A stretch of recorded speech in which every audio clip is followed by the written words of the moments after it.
며칠 전 프란치스코 교황이 성탄 메시지를 내놓았는데 눈길을 끄는 내용이 있었습니다.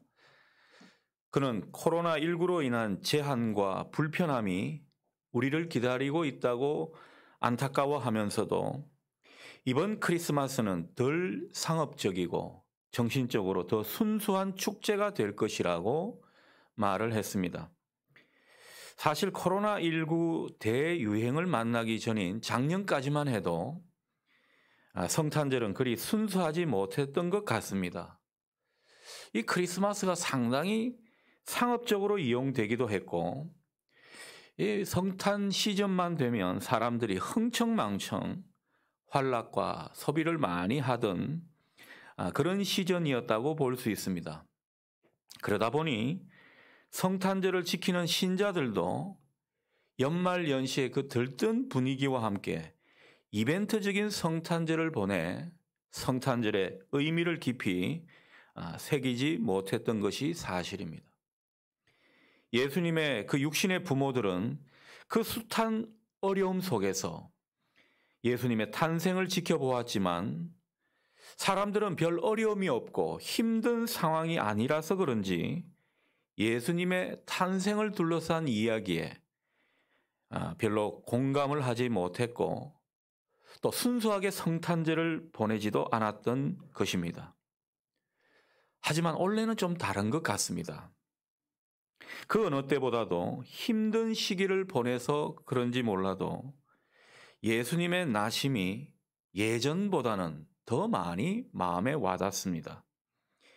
또한 예수님께서 얼마나 어렵고 열악한 가운데서 이 세상 가운데 인간의 몸으로 태어나셨는지 더 새롭게 느껴지는 그런 감정을 느끼게 됩니다. 더 순수한 마음으로 성탄절을 기리게 되는 느낌이라는 거죠. 바라기는 이번 성탄절기에 주님의 나심을 기리는 모든 순서가 여러분에게 더욱 의미 있고 특별하게 다가올 수 있기를 바랍니다.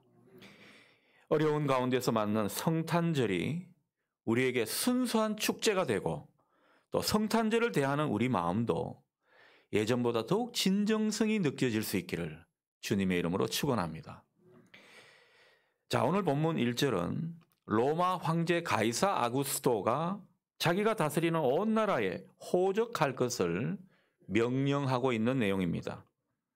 아기 예수님이 태어날 무렵 로마 황제 가이사 아구스토가 당시 세계를 제패하고 있었던 상황이었습니다. 그런데 2절을 보면 온 나라 족속들에게 대대적인 인구 조사를 실시하도록 그렇게 명령하고 있습니다. 그래서 당시 로마의 식민지 국가는 다 이런 명령을 따라야 했습니다. 로마의 식민지였던 이스라엘 사람들도 한 번도 경험해 보지 못한 이 인구 조사를 위해서 각기 고향으로 흩어져 호적을 하게 되었습니다. 자, 그런데 여러분 한번 이 장면들을 생각해 보십시오. 온 나라 백성들이 호적하러 다 생업을 내려놓고 그렇게 자기 고향을 찾아갈 때 얼마나 사람들이 번거롭고 또 힘들었겠습니까? 예수님의 부모라고 이 일의 예외는 아니었습니다. 오늘 성경을 보니까 예수님의 육신의 어머니 마리아가 해산할 때가 다 되었다고 하죠. 만삭의 산모가 그 무거운 몸을 이끌고 힘겹게 고향 베들레헴으로 가야 하는 그런 장면을 우리가 마주하고 있는 것입니다. 이 장면을 생각하면 얼마나 짠한 느낌이 드는지 모릅니다. 사람들이 이렇게 힘들었겠구나. 그런 생각을 하게 되더라는 거죠. 여러분, 하나님의 섭리를 이루어가는 것, 이처럼 때로는 힘든 과정과 고통스러운 시간을 수반하게 되는 것입니다. 황제의 명에 따라 온 나라가 대대적으로 인구 조사를 실시하고 그래서 부득이 사람들이 다 고향으로 가게 되고 예수님의 부모도 예외 없이 고향 베들레헴으로 가게 되는 것, 분명 힘든 과정이었습니다.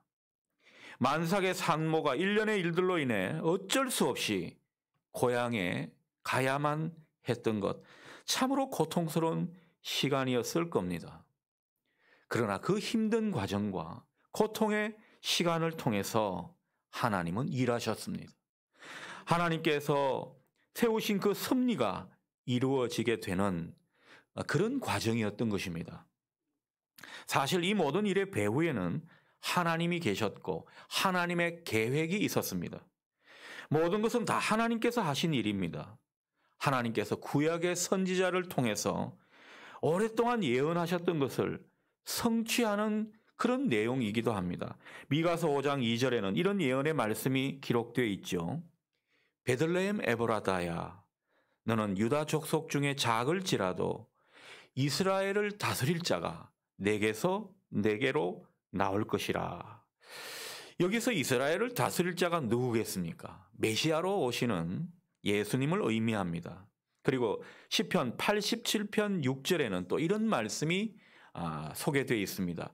여호와께서 민족들을 등록하실 때에는 그 수를 세시며 이 사람이 거기서 났다 하시리로다. 여러분, 이 말씀 속에서 느낌이 오시죠? 이 말씀에 이 사람이 누구겠습니까? 헬라어 성경은 이 부분을 이렇게 기록하고 있습니다. 백성들의 인구 조사 때에 이 사람 곧 메시아 왕이 거기서 태어날 것이다. 이렇게 우리에게 전하고 있습니다. 역시 메시아를 예언하는 말씀인 것입니다. 그러니까 사람들이 이 모든 고난을 겪은 것이 하나님의 계획 가운데 일어난 일이라는 것입니다. 예수님의 부모들은 숱한 어려움을 겪으면서 실은 눈물도 많이 흘렸을 겁니다. 그렇지 않겠습니까, 여러분? 왜 이렇게 살아야 되는지, 왜 이렇게 가야 하는지 영문도 모른 채 그렇게 발걸음을 옮겼을 겁니다. 그러나 중요한 것은요, 그 속에서 이들은 믿음을 잃지 않았습니다. 희망이 꺾이지 않았습니다. 그 가운데 서로 사랑하고 격려했습니다. 힘든 시간이었지만 이 모습으로 인내하게 되니까 결국에는요, 아기 예수님을 낳게 되는 놀라운 하나님의 섭리를 이루는 도구가 되었던 것입니다. 우리도 마찬가지 아니겠습니까? 우리도 코로나 때문에 힘들고 고통스러운 시간, 그런 시간 속에 우리는 주님의 나심을 기리게 됩니다. 아마 성탄절도 온라인 비대면 예배로 드리게 될 것 같습니다. 우리가 힘든 것도 힘든 것이지만 주님의 오심을 이런 형편 가운데 기리게 된다는 것, 때로는 그것이 우리에게 고통으로 다가올 수도 있습니다.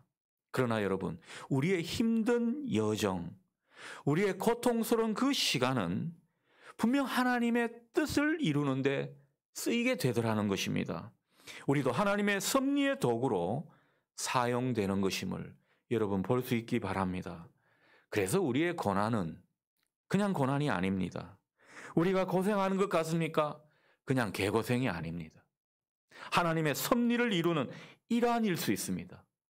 여러분, 우리가 좀 힘들고 어려운 가운데 하나님의 섭리를 이루는 일환으로 우리가 쓰임 받는다면 그 자체가 영광된 것입니다. 하나님의 일에, 하나님의 역사에 우리가 동참하게 되더라는 것이죠. 그러니 지금 우리에게 중요한 것은 이러한 믿음으로 인내하는 것입니다. 인내하면서 서로에게 희망을 주고 함께 격려해 가는 것이죠. 그 가운데 서로 사랑하는 것입니다. 여러분, 정말 하나님께서 우리에게 최고의 명령으로 주신 서로 사랑하라. 어려울 때 빛을 발해야 된다는 것입니다. 우리가 이 모습으로 고난의 시간들을 견디다 보면 우리도 모르는 사이 하나님의 뜻은 성취되고 우리도 놀라운 하나님의 섭리의 결과를 보게 될 것입니다. 훗날 우리는 말하게 될 것입니다. 그런 과정과 시간 속에서 하나님은 그렇게 일하셨구나. 그러면서 우리는 하나님을 힘있게 찬미하게 될 것입니다. 여러분, 이 그림을 그리시면서 오늘도 인내하시며 또 사랑하시며 믿음으로 서로 격려해 줄 수 있는 이 모습이 있기를 축원합니다. 자, 아기 예수님이 태어나신 베들레헴 인근의 들에 목자들이 밤이 맞도록 양떼를 지키고 돌보고 있었습니다. 8절이 그 내용이죠. 아마도 그 밤은 무척 추웠을 것 같습니다. 요즘 갑자기 추워져서 저도 옷을 얼마나 두둑하게 껴입는지 모릅니다.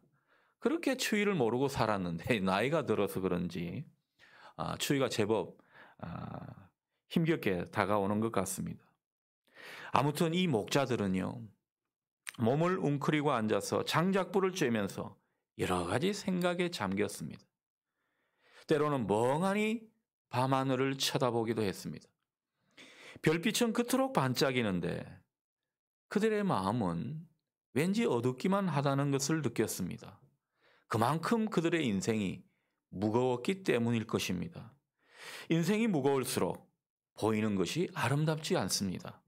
희망이 꺾이는 법입니다.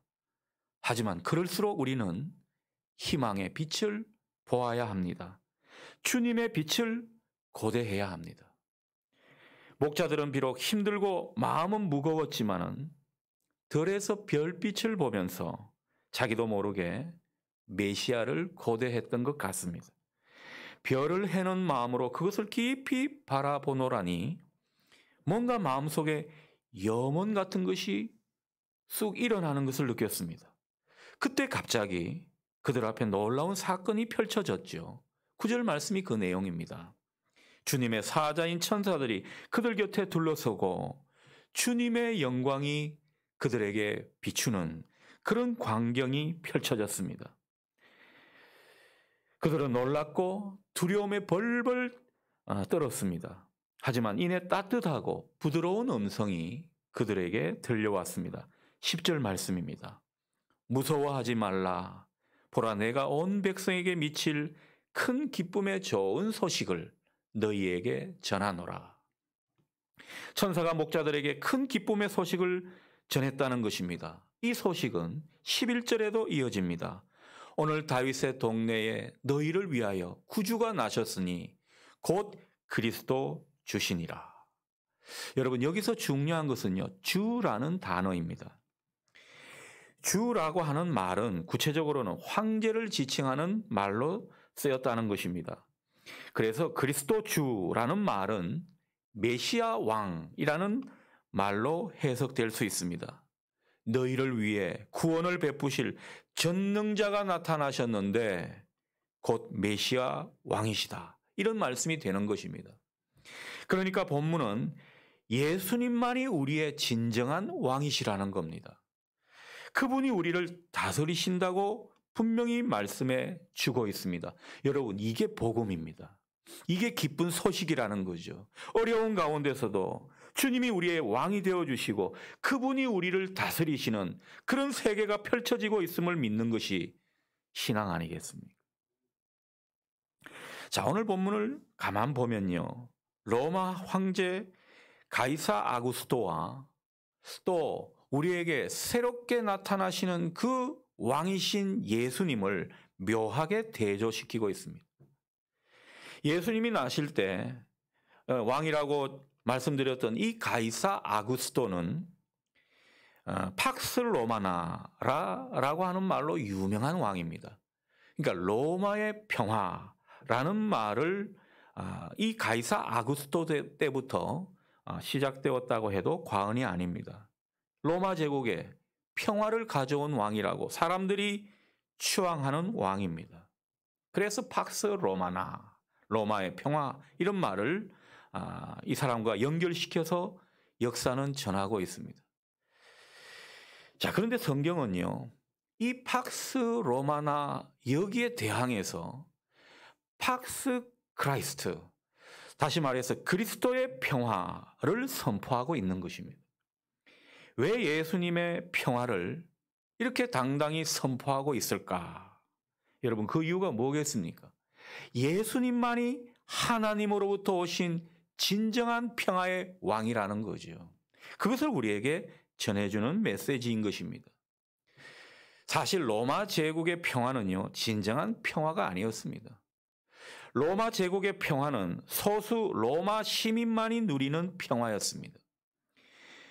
실제 팍스 로마나라고 그렇게 떠들썩하게 선전하고 있지만은 그 모든 평화는 소수에 국한된 사람들에게 치중된 그런 평안이었습니다.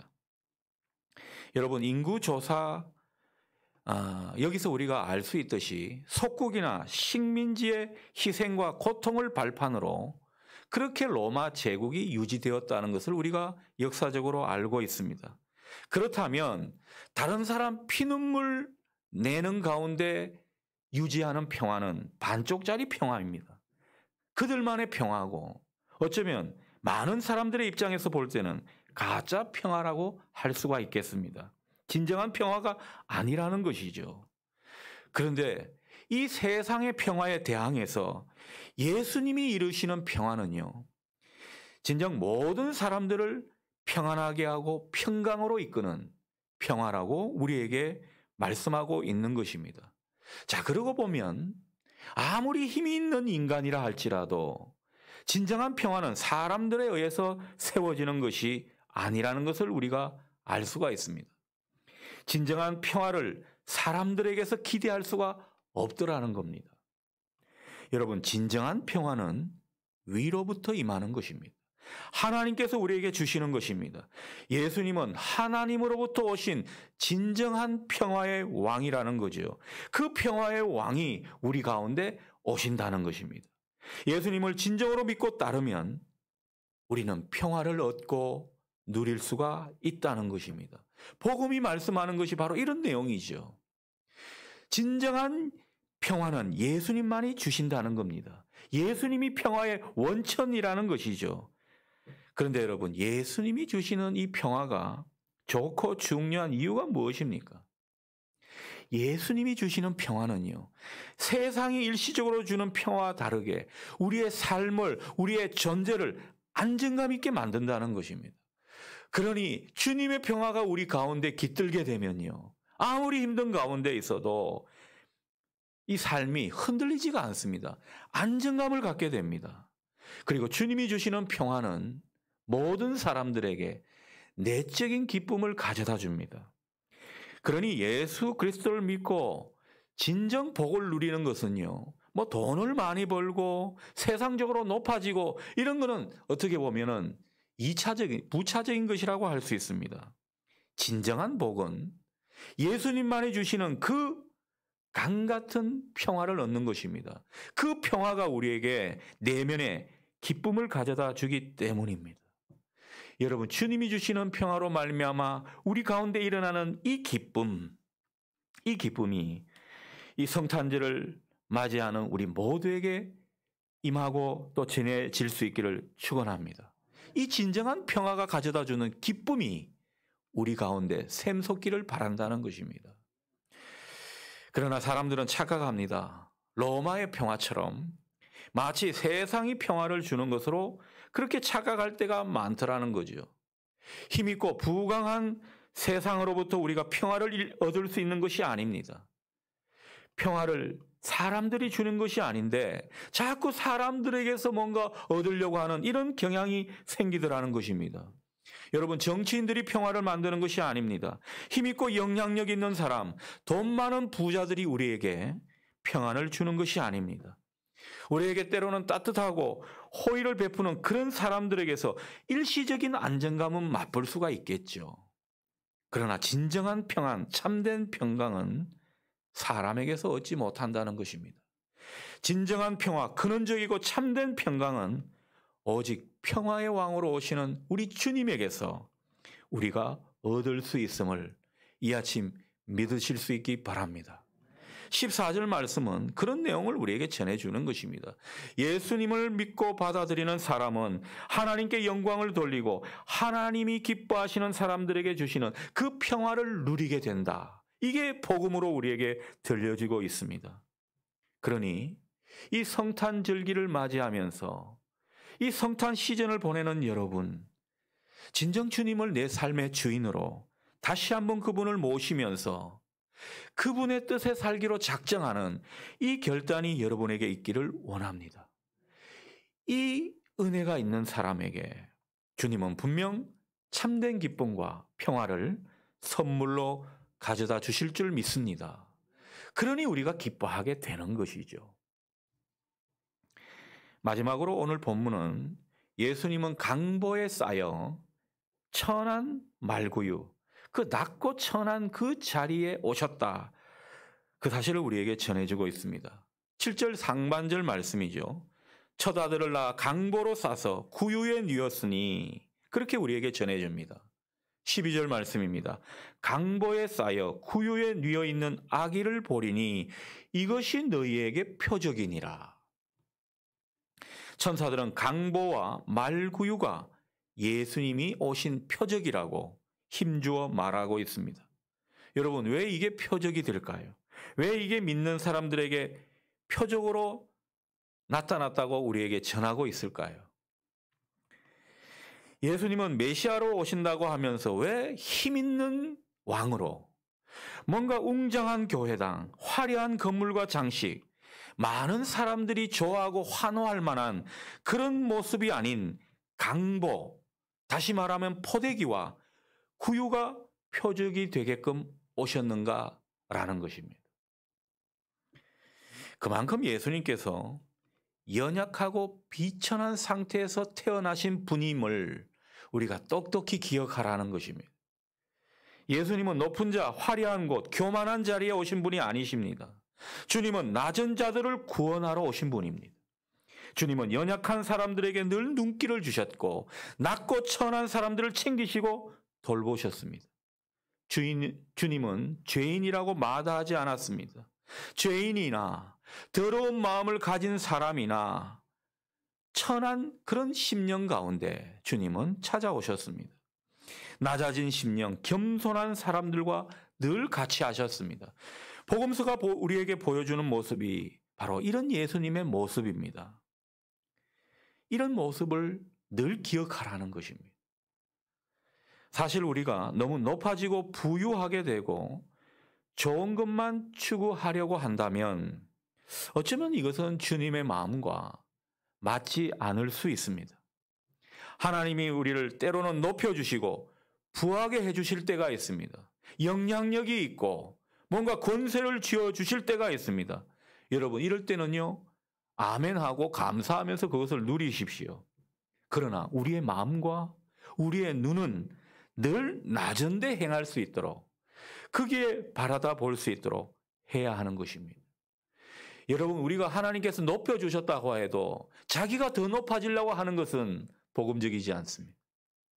하나님이 높여주셨다 하더라도 우리가 스스로 낮아지려고 하는 그런 모습 가운데 주님의 마음에 맞는 복된 인생으로 우리는 살 수 있는 것입니다. 이것을 우리가 기억하고 살라고 이런 것들이 표적이 되게 하신 것입니다. 주님은 늘 연약하고 낮은 자리에 있는 사람에게 관심과 시선을 두셨습니다. 우리 또한 그늘지고 낮은 자리, 가난하고 고통받는 그런 사람들에게 기꺼이 다가갈 수 있는, 그들에게 도움을 주고 벗이 되어줄 수 있는 이런 모습으로 살아야 할 것입니다. 이게 주님의 복음에 동참하는 사람의 모습 아니겠습니까? 여러분, 오늘 이 아침 우리가 잊지 말아야 할 것은 우리 기독교가 어디서 시작되었는가 하는 것입니다. 여러분, 기독교가 어디서 시작되었습니까? 말구유에서 시작되었습니다. 마구간에서 시작되었습니다. 참 역설적인 이야기입니다. 주님은 연약하고 천한 몸으로 이 땅에 오셨고, 주님이 전하시는 복음은 마음이 가난하고 간절한 사람들에게 확실히 들려지는 법입니다. 영혼이 맑은 사람들에게 확실히 기쁘고 좋은 소식으로 들릴 수 있다라는 사실을 우리는 잊지 말아야 할 것입니다. 자, 그렇다면 우리의 마음이 어떠한지 늘 봐야 할 겁니다. 우리의 마음이 주님 앞에서 가난하고 연약한 마음일 수 있기를 소원합니다. 그 가운데 복이 많은 것입니다. 주님은 겸손한 자와 함께 하신다고 그랬죠. 그런 사람에게 은혜를 주신다는 그 진리가 오늘도 우리 마음 가운데 울려 퍼지기를 소원합니다. 우리가 이 마음으로 주님 앞에 기도하고 주님께 부탁하면 주님께서 즉시 응답해 주시는 것입니다. 그러니 우리가 기도하는 자리에 내 마음을 늘 들여다봐야죠. 내 마음이 너무 높아져서 부해져서 주님 앞에 기도하고 있는 것은 아닌지, 스스로를 되돌아보며 예배 자리도 그렇습니다. 여러분, 준비된 마음으로 가난한 심령으로 예배 드릴 때 성령님이 우리를 이끌어 주시더라는 거죠. 주님을 만나게 해 주시는 것입니다. 또한 우리가 늘 기억해야 할 것은 주님이 낮은 자리에 임하셨다는 이 사실입니다. 그렇다면 교회는 어떠해야 하는가? 연약한 이들을 감싸주는 그런 강보, 포대기가 되어야 한다는 것입니다. 그게 교회라는 것이죠. 또 구유와 같은 낮은 마음으로 낮은 자들과 함께 할 수 있는 교회, 그게 진정한 교회라는 것입니다. 주님을 따르는 교회, 가난하고 약하며 낮은 자리에 있는 사람들과 함께하고 또 함께 가려는 교회일 것입니다. 그래서 우리 교회가 정말 부족하고 이것도 말로 참 꺼내기도 송구스럽지만 성탄절 헌금의 그 상당 부분을 우리가 가난한 이웃들에게 다시 또 나누어 주려고 하는 이유가 바로 이것입니다. 조금이나마 일절이나마 주님이 원하시는 교회의 모습을 좀 보여드리기 위해서 그렇습니다. 우리도 솔직히 상황이 그렇게 넉넉한 것이 아니라 성탄절 헌금 다 그냥 가난한 이웃들에게 전해주었으면 하는 그런 마음이 많습니다만은, 그러나 또 이런 일에는 또 겸손해야죠. 또 하나님이 우리에게 기회를 주실 때 더 마음을 열어서 그렇게 하면 되겠다 생각이 듭니다. 말구유의 아기 예수로 오신 주님, 그 주님은 누군가의 돌봄을 받아야 한다는 모습, 여러분 한번 상상해 보십시오. 이것 또한 놀라운 기독교의 역설입니다. 하나님은 우리의 협력 없이는 하나님 나라를 이루어 가지 않습니다. 이 세상을 새롭게 하려는 데는 반드시 하나님의 손과 발이 되는 그런 사람을 찾으십니다. 강보에 쌓인 아기로 오신 그 주님은 오늘도 누군가의 도움과 수고가 필요한 법입니다. 주님은 참으로 영광스럽게도 우리가 그런 수고를 감당하며 기꺼이 주님의 손과 발이 되기를 소원하십니다. 그래서 2021년 새해에는 우리 교회가 더욱 낮은 데로 임하고 주님의 손과 발이 되어서 가난하고 낮은 자의 동반자가 될 수 있기를 소원해 봅니다. 여러분, 내년도 우리 교회 표가요, 주님 생각 다시 복음으로입니다. 우리가 이런 일에도 그냥 마음만 앞서서 될 일이 아니라고 생각합니다. 늘 주님을 생각하면서 특별히 마국간에서 시작된 기독교, 주님이 그 낮은 데로 임하신 모습을 늘 생각하면서 주님의 손과 발이 되어 주님을 따라 세상을 섬기며 사는 우리 모두가 될 수 있기를 축원합니다. 이 모습이 주님의 모습, 주님의 마음에 부합한 모습이라 여겨집니다. 여러분, 기억하십시오. 주님의 마음에 부합한 사람은요, 분명 그 자체로 인생이 행복하게 될 것입니다. 주님께서 그렇게 역사하십니다. 이 주님의 섭리, 주님의 인도하심을 믿고 나아가는 우리 모두가 될 수 있기를 축원합니다. 아멘. 기도하겠습니다.